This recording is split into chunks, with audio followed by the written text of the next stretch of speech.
This is the question that haunts us. Why do bad things happen to good people? The book of Job doesn't shy away from it. It confronts this question head-on in a way that is both devastating and somehow deeply transformative.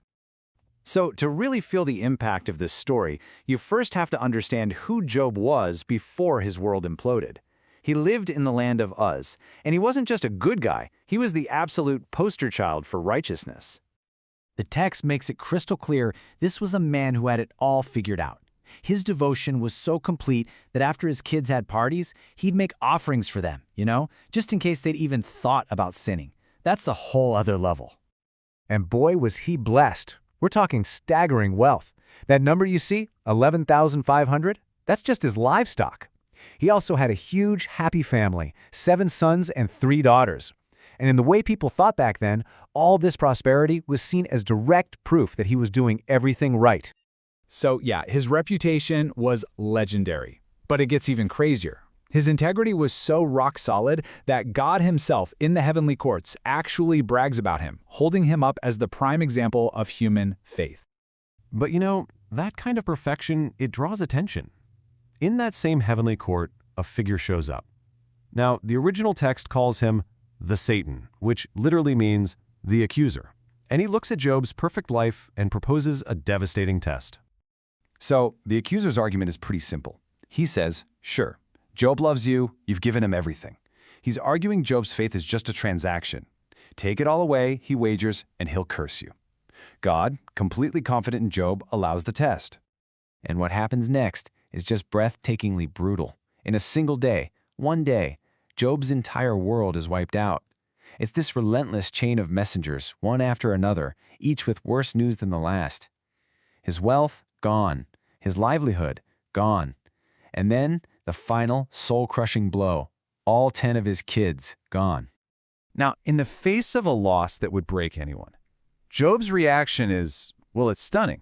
He grieves, absolutely. He tears his robe, he shaves his head. But he doesn't sin. He doesn't blame God. He falls to the ground and worships. But it's not over. When losing everything he owned and everyone he loved isn't enough to make him crack, the accuser gets permission to attack Job himself. We're talking painful sores from head to toe. He's sitting in a pile of ashes, scraping his skin with a piece of broken pottery. It's so bad his own wife tells him to just curse God and get it over with. When news of this tragedy gets out, 3 of Job's friends come to comfort him. And at first, they do something pretty amazing. They're so shocked by what they see, they just sit with him in total silence for 7 days and 7 nights. But then they start talking, and their comfort quickly turns into something else entirely. So let's break down what his friends are saying, because this is so key. They all had this very neat, tidy view of the world. God is just, so if you're suffering, you must have done something to deserve it. They're convinced Job is hiding some terrible sin, and they push him again and again to just confess. But Job won't do it. He pushes back hard. He defends his innocence, not because he thinks he's perfect, but because he knows their simple formula is wrong. You can just feel his anguish as he cries out, desperate for a chance to plead his case directly before God. After chapters and chapters of these human arguments going nowhere, God finally answers. But it's not the answer anyone was expecting. It doesn't come as a neat explanation or a legal defense. It comes as a voice from the heart of a whirlwind. God doesn't even mention the wager with the accuser. He doesn't explain why Job suffered. Instead, he just flips the whole script. He starts asking Job a series of powerful, completely unanswerable questions that are designed to show Job just how small his perspective really is. Question after poetic question just rolls out, painting this incredible picture of a universe that is so vast, so intricate, so mysterious, a creation that operates on a level that is way, way beyond human understanding. And this is really the heart of it, isn't it? Job wanted an answer that made sense in his human-sized world. He wanted a reason. But God reveals a universe whose logic and purpose are infinitely bigger, infinitely more complex than any one person's circumstances. So this divine encounter, it doesn't solve the puzzle of Job's suffering, but it does something far more important. It fundamentally transforms Job himself. He went into it demanding answers, and he comes out of it humbled by the sheer presence of God. This quote just says it all. It perfectly captures the change in him. Before, his faith was based on what he'd been told, on reputation. But now, after walking through the fire, he's had a direct, personal encounter. It's the difference between hearing about God and truly seeing God.